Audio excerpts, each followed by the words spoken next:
pouvez nous donner un peu votre définition du chanteur de variété, alors que finalement on vous a catalogué souvent comme plutôt artiste rock, chanson rock.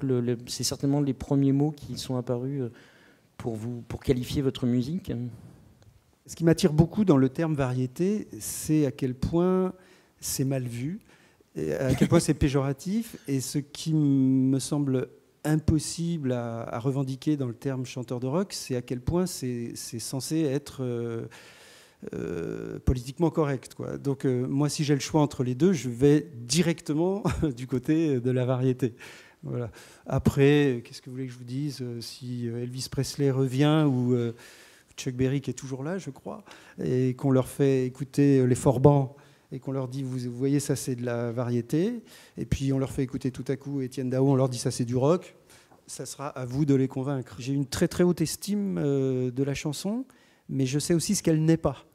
Pour moi, une chanson n'est pas un manifeste, c'est pas une réflexion philosophique, ça n'est même pas de la poésie. Et c'est beaucoup plus que ça, je dirais, d'une certaine manière.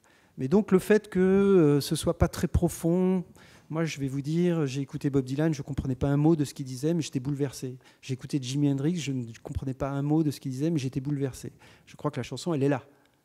Après, on peut être bouleversé par Lautréamont, par Chateaubriand, par ces textes. Mais la chanson, c'est autre chose. Confondre les deux est une erreur, à mon avis. C'est un concept que nous avons inventé, qui est celui du chanteur à voix. Quand vous dites ça à un Canadien, il dit, mais vous voulez dire qu'il y a des chanteurs donc sans voix, hein, puisque nous, on a inventé le chanteur à voix. Vous voyez, il y a les deux. Il y a des bateaux à voile et des bateaux sans voile. Mais en France, vous avez des chanteurs sans voix et des chanteurs à voix. Voilà.